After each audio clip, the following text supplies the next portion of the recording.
So welcome back.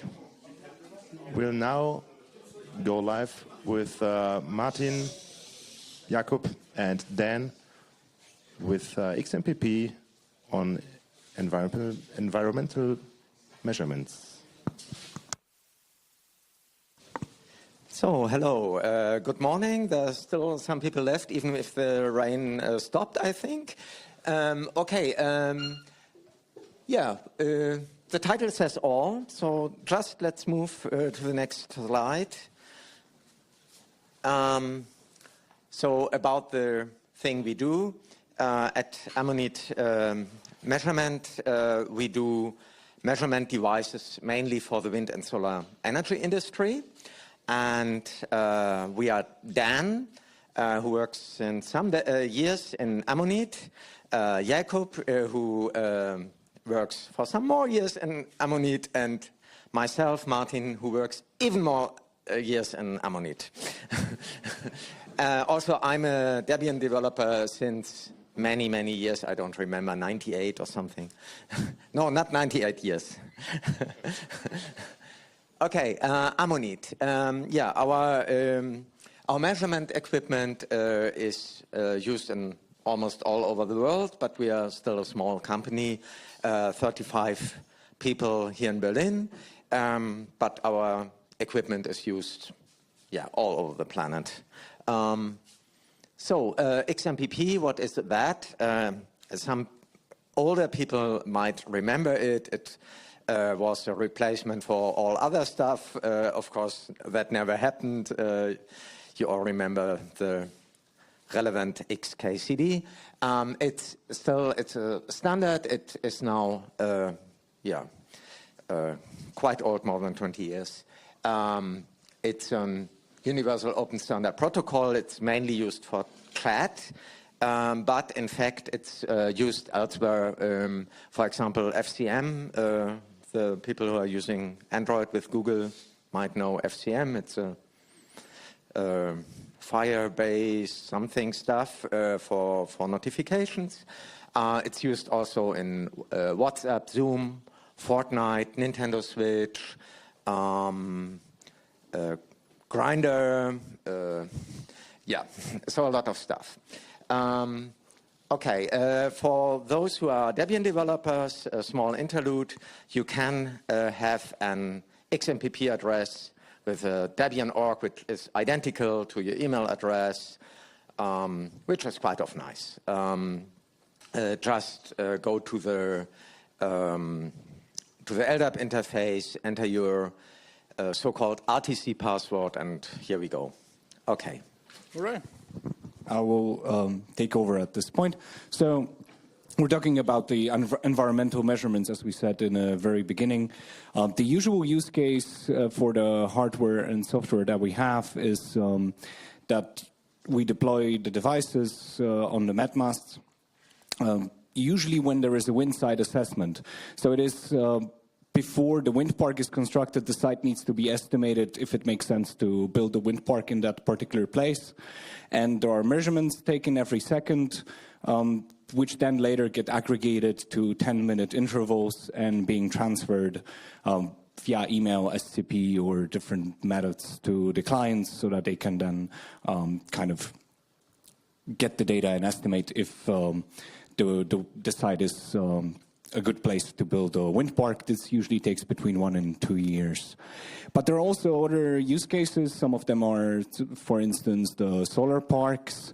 And obviously, there is also kind of like wind site assessment when the wind turbine is already there and there is a wind park. Sometimes it makes sense to build the masts and then check if the wind park performs as it should, if there are no technical issues with the wind turbines, or the same goes for the solar park.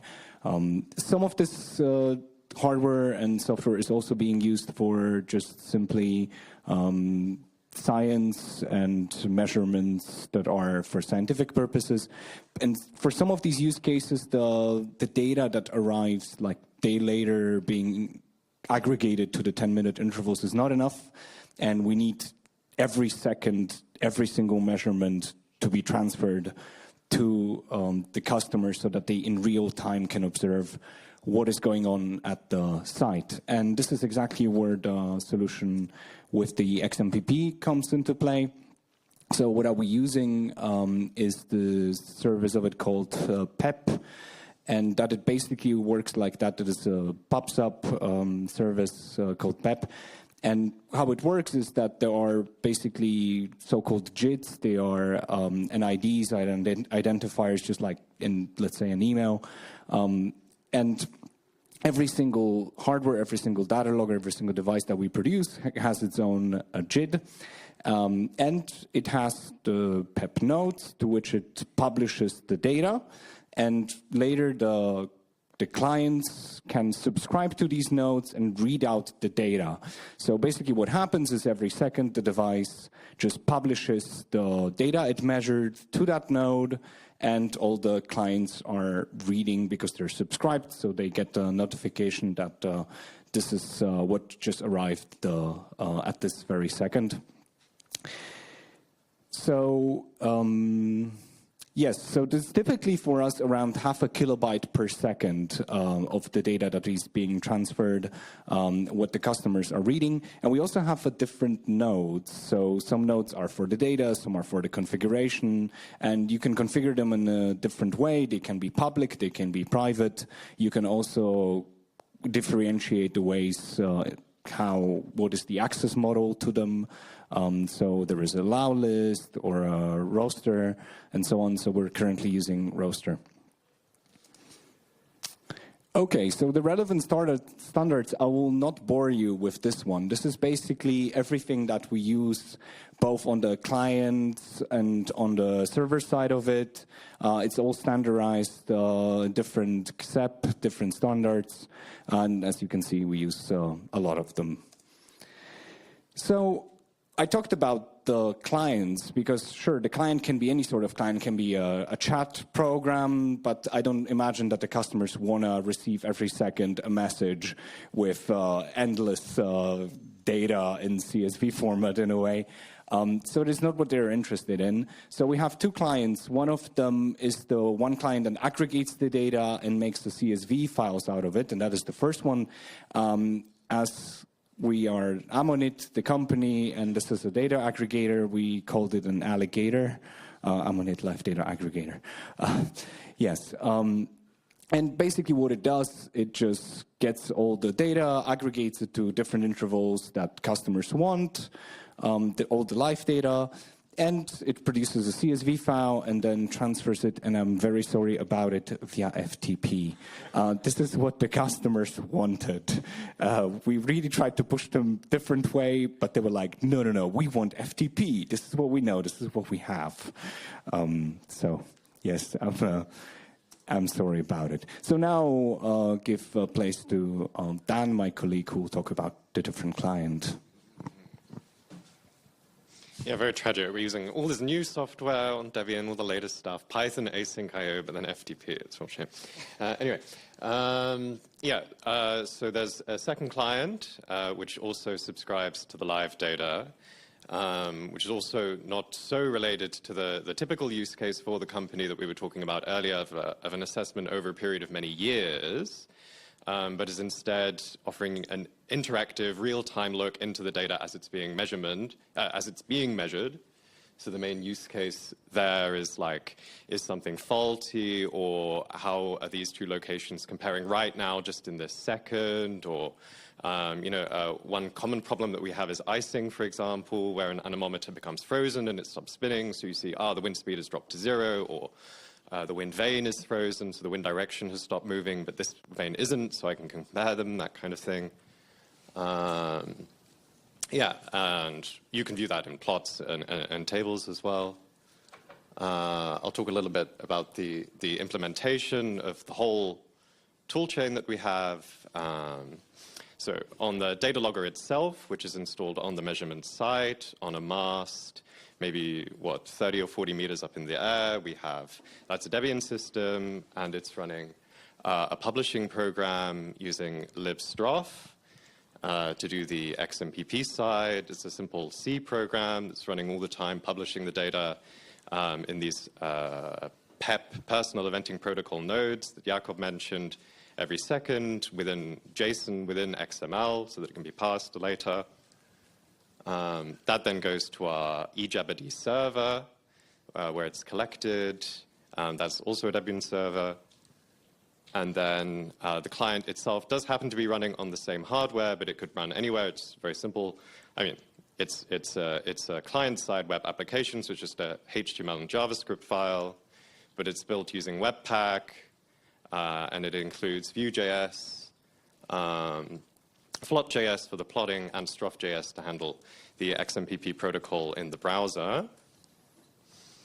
And the client that I mentioned from Jakob, the Alligator, which is collecting the data and sending it out in aggregated CSV files, that's implemented using Python async IO with XMPP, which is quite a new library. The older library was sleek XMPP, and it was synchronous and had a few bugs in it as well. So it's a complete rewrite using the latest async IO technologies for Python.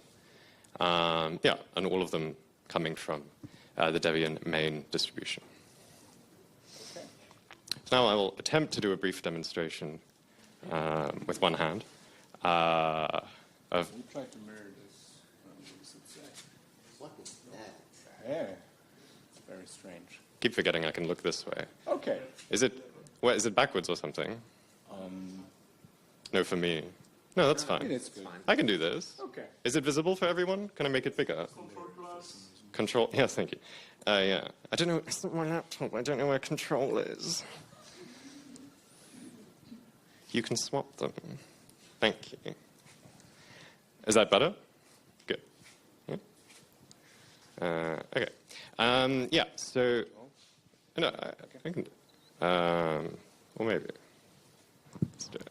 Okay, so in the typical use case, the user would land here, and they can enter in the serial number of the data logger. I'll talk a little bit about how the permissions work as well. Jakob mentioned it was using the roster. So the roster is the basic feature, like a friends list within XMPP. The data logger manages its own roster. So I would enter the serial here. I can't do a demonstration of that right now, because I don't have a logger.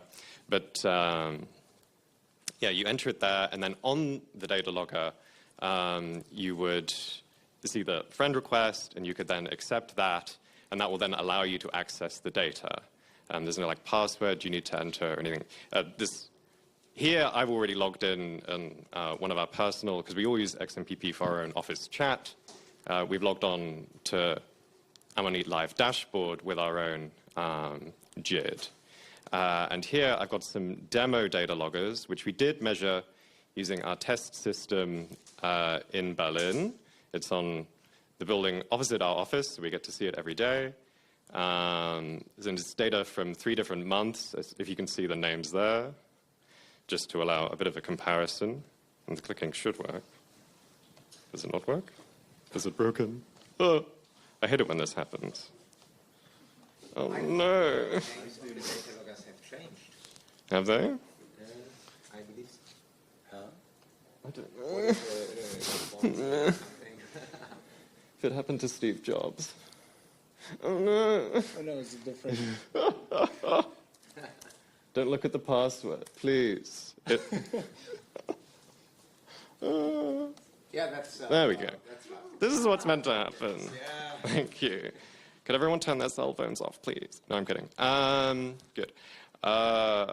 Yes, so I've just added those 3, so skipping all of the permission stuff that I just mentioned, because this is public data that we give to everyone. So now I've added those 3 fake data loggers with the different months worth of data, and now as a demonstration I'll add a table so we can see them there. I can add in, yeah, I can't read it at all, but I think that's the wind speed. You can put it there. Yeah. So just as a small example, I'll just compare some data across the 3. You obviously can't see the data yet because we're zoomed in too far. So I've just selected wind speed and wind direction for all 3. And we can compare the data nicely as it's coming in. We can see that it was a bit windier here than here, for example. I don't know. It was nice. It's mostly a toy, and it's nice. It demonstrates the concept and like is an illustration for the customer for the main other feature, which was this data distribution system, the alligator or alligator. Yeah, the plot is maybe more visually striking. I'll just do 2 wind speeds from each one, and then go down here. It's not very exciting. Ooh, no, that's more thrilling. Yeah. There we go. So you can see, yeah, it develops very nicely in real time. That was a bit tricky to integrate with Vue.js, but well, we re-render the whole plot every second, and we had to do this bit ourselves because it has very, I don't know, it's JavaScript. It has a lot of features, but none of them work that well. Yeah, and we had some nice, it was mostly developed by an intern. And I thought they did a great job. Yeah, to help see the different things. And I think you can see all of them again if you do that. There we go. And now, okay, so those definitely have some sense and are useful, like I mentioned, for seeing things like icing problems, or another one for a solar assessment. You might have a problem with soiling, like there's dust on the solar sensor, and you see that then the luminance would be loads really much lower on one of them, maybe compared to the other one, for example. But yeah, a really gimmicky way to view all of these things is with these silly little instruments. So you can have a little speedometer. Oh, it's cute. It was Martin's idea, but I really liked it. What's this? I like the wind direction one. Oh, yeah. The wind direction is probably, I'll save the best for last. We've got a little thermometer. And there's all these complicated switches as well. So you can see, for example, the modem is configured to come on at certain times to save power. What's the other one do? It's funny, it's open, so it can't send any data right now. Some of the other switches, for example, we have sometimes connected to a thermometer, you'd have a heating unit that would warm up one of those sensors that might be vulnerable to icing automatically. And that would be what the switch there would indicate. You could see that it was all working. Yeah, but the wind direction is, of these silly little instruments, probably the most sensible. Oh, there we go. Yeah.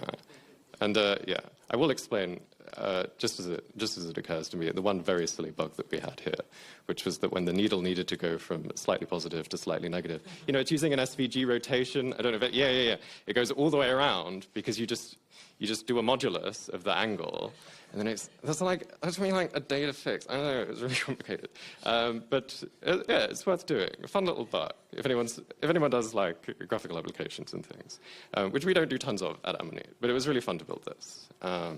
Yes, that's all of the features of the program, and I think we're low on time, but that was the last slide anyway. So, right? The only thing you might like to show on the browser is the page codeberg.org/Ammonit. Okay. We haven't done it in slides. Yeah. Anyway. Okay. Is that what the slash is? Oh my god, 7? Yeah. I've nailed that. So all of the software that I just mentioned, aside from the stuff running on the data logger, is open source. The live dashboard itself and everything that you need to build it. There's a small little CSS library as well. The other two are really, really small that are here. CSS library that we use because Tailwind CSS, which was my favorite framework, is not in Debian, but we just re-implemented a small part of it using PostCSS, and the tool that makes it a Debian package, which is a very simple Debian package because it just contains an HTML and a JavaScript file that are delivered to the browser. Oh. Yes, the other client is coming up. Also, will be open sourced. I'm just working still on the very final touches to the user interface for configuring the profiles to aggregate the data.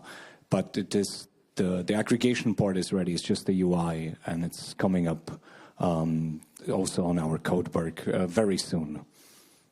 Okay, Martin, do you want to say something more? Questions?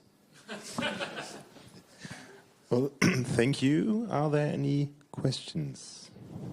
Thank you.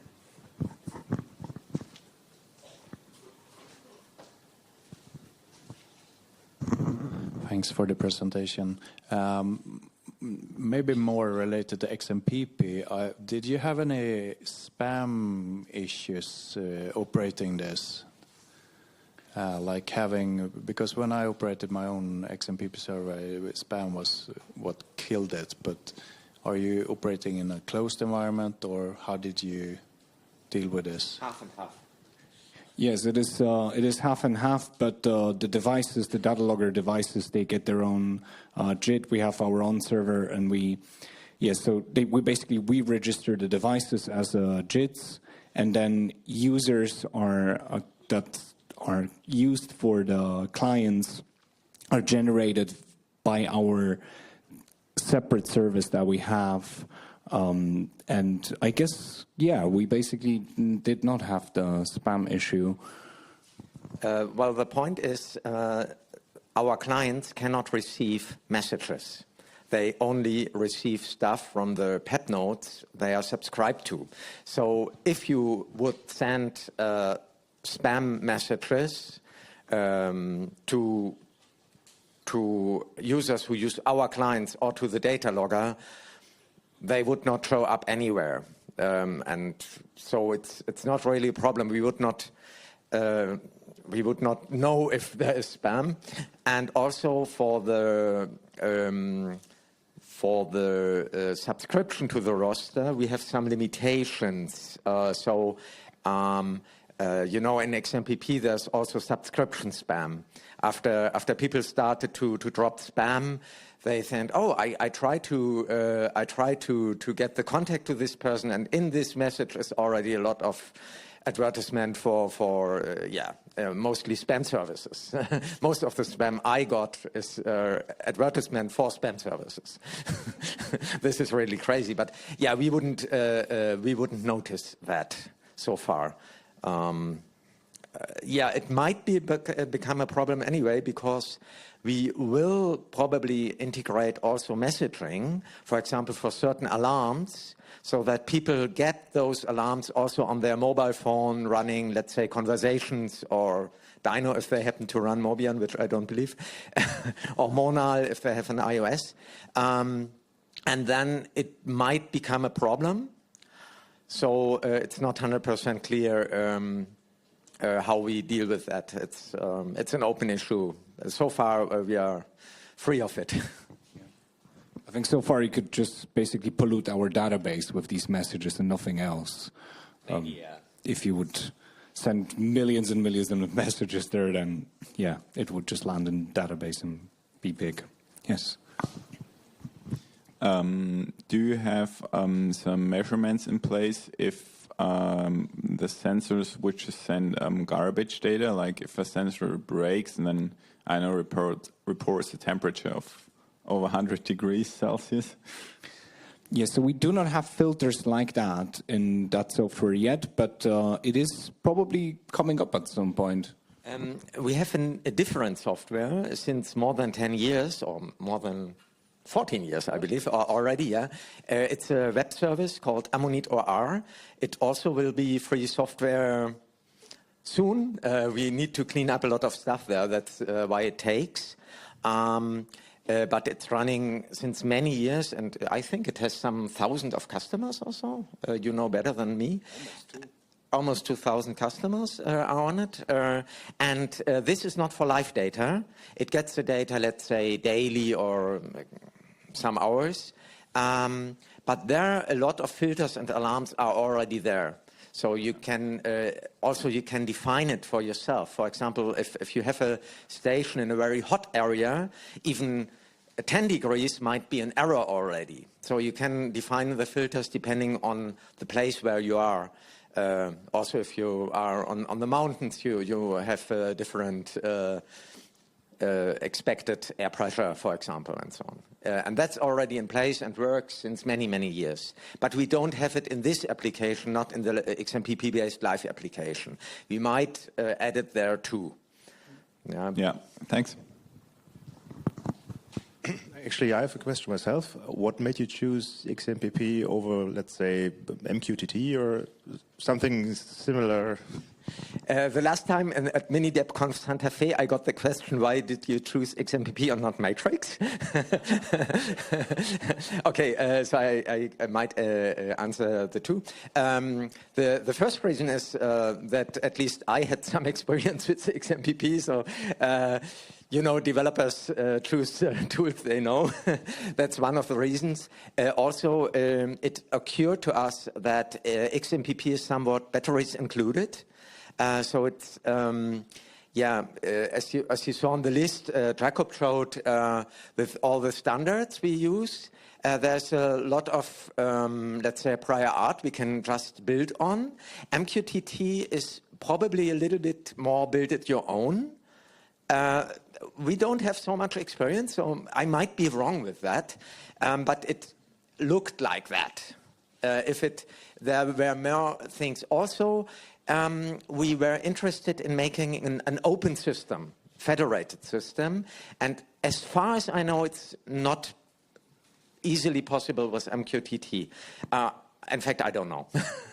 And to answer also the question I answered also in Santa Fe, Matrix is a really nice thing, but it's kind of the blockchain of messaging. So adding a message in 1 second over many years, it will probably kill our hardware. I didn't want to suggest that MQTT would be a better fit. I just the first thing that came to my mind. Of course, yeah, it's a very valid question, and I'm not sure. Maybe MQTT would be even a better choice. We really do not know. Okay, thank you. Are there any more questions? Well then, thank you, Dan, Jakob, and Martin again. And then? Okay. And I guess Lee has an announcement to make for lunch. So see you soon.